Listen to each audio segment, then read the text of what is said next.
Hi viewers, welcome to our channel. ప్రస్తుతం మనతో పాటు హిమంతి రామారావు గారు సీనియర్ జర్నలిస్ట్ ఉన్నారు. వారితో ఒకసారి మాట్లాడదాం. సార్ నమస్కారం. సార్ నమస్తే అండి. సార్ రీసెంట్ గా అల్లు శిరీష్ గారు ప్రభాస్ గారి గురించి చేసిన కొన్ని కామెంట్స్ పరోక్షంగా అల్లు అర్జున్ గారిని విమర్శించినట్టు, అల్లు అర్జున్ గారిని అంటే ఆయన పరువు తీసేసినట్టుగా ఉన్నాయని నెటిజన్స్ మాట్లాడుతున్నారు సార్. అసలు అంటే గత కొన్ని రోజుల నుంచి కూడా చూసుకుంటే అల్లు అర్జున్ గారి పైన ట్రోలింగ్, విష ప్రచారం అనేది జరుగుతుంది. మనం కూడా ఒకసారి మాట్లాడాం. ఇప్పుడు ఆ కోవలోకి ఇది కూడా వస్తుంది సార్.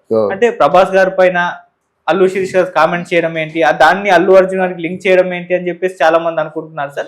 మరి మీ అల్లు అర్జున్ గారి పైన అంటే ప్రభాస్ గారి పైన అల్లు శిరీష్ చేసిన కామెంట్స్ ఏంటి, అది ఏ విధంగా అల్లు అర్జున్ గారికి సూట్ అవుతుంది, మీరేం చెప్తారు సార్ దీని గురించి? అంటే ఆయనకి సినిమా ఫీల్డ్ పట్ల మిడి జ్ఞానంతోనే మాట్లాడాడు ఆయన. ఓకే. ఎందుకంటే పెద్ద హీరోలందరికి కూడా పిఆర్ ఉంటుంది. అవును, పెద్ద హీరోలందరికి కూడా, ఈవెన్ ఇంక్లూడింగ్ మన విజయ్ దేవరకొండ కూడా కొంతమంది పిఆర్ ఉంటారన్నమాట, గ్రూప్ ఆఫ్ పిఆర్ ఉంటారు. అలాగే ప్రభాస్కి ఎప్పటి నుంచో ఇప్పుడు కాదు, కృష్ణరాజు ఉన్నప్పుడు కాంచి ఆయన పిఆర్ ఉండేదన్నమాట. డ్రెస్తో చాలా క్లోజ్గా ఉంటారన్నమాట. ఈ డిసిప్లిన్ ఇదంతా మర్యాద సంస్కారం అంతా వచ్చింది కృష్ణరాజు గారి దగ్గర నుంచే వచ్చింది. అదే కొనసాగుతూ ఉంది. ఈయన కొత్తగా చెప్పాల్సిన అవసరం లేదు. కాదంటే ఏ విషయంలో కూడా తల దూర్చడు. సిగ్గు ఎక్కువగా ఉంటుంది దానికి. మాట్లాడితే ప్రాణం పెడతాడు. సహాయం కోసం ఎవరు వెళ్ళినప్పుడు కూడా వాళ్ళని నిరాశపరచకుండా ఎంతో కొంత ఇస్తాడు. చిత్ర పరిశ్రమ కూడా ఏదైనా ఆపదలో ఇరుక్కున్నప్పుడు కోట్ల రూపాయలు దానం చేస్తానని ముందుకొచ్చిన వ్యక్తి, ఆదుకున్న వ్యక్తి కూడా. అటువంటి వ్యక్తిని కొత్తగా పోడేదే ఉంటుంది. పిఆర్ ఆయన పిఆర్ లేదు, ఎవరు లేరు అనుకుంటే ఇంతవరకు అమాయకత్వం బయటపడుతుంది కదా. ఆయన పిఆర్ ఉంది ఆయనకి. ఆయన పెద్ద ఆలోచనాపరుడు. వాటికేమో ఏది పట్టించుకోనట్టు ఉంటాడు, కానీ మైక్రోస్కోపిక్ లెన్స్లో చూసి మరీ డెసిషన్ తీసుకుంటాడు. ఎవరు? మన ప్రభాస్. ఇక్కడ అల్లు అర్జున్ ఏంటంటే కొంచెం ఆయన ట్రాక్లోంచి, సక్సెస్ఫుల్ ట్రాక్లోంచి ఆ పేరు వచ్చేసరికి, ఆ పాన్ ఇండియా స్టార్ పేరు వచ్చేసరికి ఆస్కార్ అవార్డు, జాతీయ అవార్డు ఇవన్నీ కైవసం చేసుకున్నప్పుడు ఆయన తనను తాను మర్చిపోయి తన్మయత్వంలోకి వెళ్ళిపోయాడు. ఎందుకంటే ఆయన చెప్పాడు, నా స్కూల్లో కనీసం మార్కులు రాక టీచర్ కొట్టి ఉన్నప్పుడు నేనేమైపోతానో అనే భయంతో మా తాతయ్య నా పేరు మీద 10 లక్షల రూపాయలు డిపాజిట్ చేశాడని చెప్పి ఏడుస్తూ మాట్లాడినప్పుడు, అంటే తనని తను చిన్నగా ఊహించుకున్నాడు. అలాగే కుటుంబ సభ్యులు కూడా చాలా చిన్నగా ఊహించుకున్నారు. గంగోత్రిలో ఏమిటి ఆయన తాలూకు రూపం అది తెలుసు. మరి ఈరోజు ఏమిటి, మ్యాన్లీ హీరో అంటున్నారు, అంటే మగతనం ఉన్న హీరో అంటున్నారు. కొంతమంది పెద్ద హీరోయిన్లు కూడా అల్లు అర్జున్ గారితో ఒకసారి డ్యాన్స్ చేస్తే చాలు మా తాలూకు జీవితాలు ధన్యం అయిపోతాయనే పద్ధతుల్లో ఉన్నప్పుడు ఆయన మారకూడదు. ఏదో మొత్తానికి గలాబా జరిగింది వాళ్ళ జీవితాల్లో. ఈయనేంటంటే మేము చెప్తున్నా సరే మా మాట వినటం లేదు అని చెప్పడం అవుతుంది శిరీష్. మేము ఎంత చెప్పినప్పుడు కూడా మా మాట వినటం లేదు. ఏం చెప్తారు, అరే మామయ్య కుటుంబంతో మనందరం కలిసిమెలిసి ఉందాం, చిన్నప్పుడు కాంచి ఉన్నావు కదంటే నో నథింగ్ డూయింగ్ అంటారు. దీని వెనక జరిగింది కదా అదే. అలాగే మన అల్లు అరవింద్ కూడా అదే కోరుకుంటాడు కదా. ఎంతైనా మనం ఆడపిల్లలు ఇచ్చుకున్నాము చిరంజీవి గారికి, మనం ఆ సమయం మనం పాటించాలని తప్పకుండా నెంబర్ ఆఫ్ టైమ్స్ చెప్పుకుంటాడు. చెప్పిన తర్వాత నో నథింగ్ డూయింగ్ అంటే అల్లు రామయ్య కుటుంబంగానే మనం మనగలుగుదాం అనేటువంటి ఆలోచనతో తనకు తోచిన మాటలు మాట్లాడాడు. కానీ అదేమి అనుభవంతో మాట్లాడిన మాటలు కాదు, అది కొంత తొందరపాటు. ఓకే.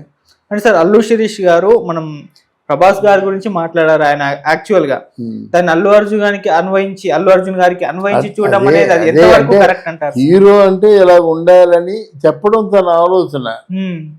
ఇప్పుడు నీలా కాదు అన్ని తృణీకరించడం, అన్ని పూర్తిగా తిరస్కారం చేయడం కాదు.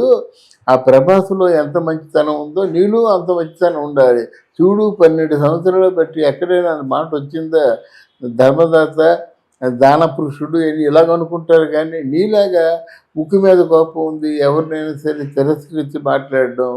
ఎస్, అంటే కొణిదెల వారి వంశానికి ఎంత పేరు ఉందో అల్లు రామలింగ వంశానికి కూడా అంతే పేరు ఉంది. వై నాట్ అనే పద్ధతిని కొంతమంది నెటిజన్స్ అలా ఎప్పుడూ అంటే విమర్శిస్తూనే ఉంటారు. ఇప్పుడు అల్లు రామ అంటే రామలింగ మనవుడు అల్లు అర్జున్ చేసింది పొరపాటు అని నేను చెప్పను. కానీ ఇండస్ట్రీలో ఉన్నప్పుడు తలమానికంగా అందరికి కూడా సమర్థనీయంగా ఉండాలన్నమాట. అంటే సార్ అల్లు శిరీష్ గారు అల్లు అర్జున్ గారి పైన ఎటువంటి కామెంట్స్ చేయలేదు, కాకపోతే నెటిజన్స్ ఈయనకు అన్వయిస్తున్నారు. అది ఎందుకు జరుగుతుంది అల్లు అర్జున్ గారి పైన అంటే రీసెంట్ టైమ్స్ లో మనం చూసుకుంటాం. అంతే అంటే అల్లు అర్జున్ని ప్రతి ఒక్కరు తిడుతున్నారండి. అవును, అది ఎందుకు సార్? ఆ పుష్ప డేట్ కూడా వెనక్కి వెళ్ళిపోవడానికి కారణం అదే. అయితే అక్కడ చేసిన పొరపాటు అంటే అన్నీ ఒకసారి పైకి ఉబ్బాయి అన్నమాట. ఇప్పుడు నెంబర్ ఆఫ్ డేస్ అయిపోయేసరికి ప్రొడ్యూసర్ లోపల తపన పడతాడు. బయటికి ఇట్స్ ఆల్ రైట్ అని చెప్పినప్పుడు కూడా లోపల తపన పడుతూ ఉంటాడు ఒకటి ప్రొడ్యూసరు. డైరెక్టర్ తీసింది ఎక్కడో ఈయన కనెక్ట్ అవ్వకపోతే డైరెక్టరే చెప్పలేడు కదా, ఎందుకో ఆ సన్నివేశాలు నాకు కనెక్ట్ కావటం లేదని అక్కడ. అయితే ఎప్పుడైతే సినిమా లేట్ అయిపోయిందో ఆ సినిమాలో కథలో ఉన్న ఫ్రెష్నెస్ కోల్పోతారు. ఆర్టిస్టుల తాలూకు రూపాలు కూడా మారిపోతుంటాయి. 2 సంవత్సరాలు బట్టి తీస్తున్నారండి. ఇలా అనేకమైన కారణాల చేత ఆయన ఫ్రస్ట్రేషన్లో ఉన్నాడు. నెటిజన్స్ కూడా వాళ్ళ ఫ్యాన్స్ అండి ఎవరైతే సుకుమార్ని చంపేస్తామని బయలుదేరారు. గెన్నాలు చేస్తాను సినిమా అందరు చెయ్యి అని చెప్పారన్నమాట. అంత ఘోరమైన ఫ్యాన్స్ ఉన్నారు. ఆ ఫ్యాన్స్ కూడా సినిమా లేట్ అయ్యేసరికి వాళ్ళే ట్రోల్ చేస్తారు. ఇన్ని ప్రమాదాలు ఉన్నాయన్నమాట. దాంట్లో ఈయన శిరీష్ కొంచెం అల్లు అర్జున్ కంటే తెలివైనవాడు విషయాల్లో. అల్లు అర్జున్కి దేవుడు దయ ఉండి మంచి నటుడు అయ్యాడు. కానీ సిరీస్ మంచి బిజినెస్ మ్యాగ్నెట్, చాలా తెలివైనవాడు అన్నమాట. సరే మన అల్లు అర్జున్కి ఈ సిరీస్ చెప్పిన మాటలన్నీ కూడా చెప్పకనే చెప్పినట్టు అవుతాయి. సరే, అసలు అల్లు అర్జున్ గారి పైన ట్రోలింగ్ గత కొన్ని రోజుల నుంచి కూడా నడుస్తుంది కదా, కొత్త కాలం నుంచి కూడా. ఇది ఎప్పుడు ఆగే అవకాశం ఉందంటారు సార్? ఇది అల్లు అర్జున్ గారి పైన ట్రోలింగ్ ఇట్లా ప్రచారాలు చేయడం ఆగవండి. ఇప్పుడు ఎత్తి చూపించడం, వాళ్ళు తెలుసుకోవలసినటువంటి సత్యాన్ని కూడా ఎత్తి చూపించడం చేస్తాం. వాళ్ళు ఏం చేస్తారు, ఫోన్ చేస్తారు. ఫోన్ చేసి అమ్మనా బూతులు తిట్టడానికి ప్రయత్నం చేస్తారు. మన మీద కాదు, మనం కాకపోతే ఇంకొకరిని ఇలా ఇంకోళ్ళైతే ఇలా తిట్టుండేవాడిని అని చెప్పి మనల్ని తిడతారన్నమాట. ఇది నా స్వానుభవం. ఎందుకంటే వాళ్ళు ఎప్పుడు కూడా ట్రోలింగ్స్ని పట్టించుకుంటారు. వాళ్ళు పట్టించుకున్నంత వరకు ట్రోలింగ్స్ కొనసాగుతూ ఉంటాయి. Thank you so much sir. Thank you నాన్న.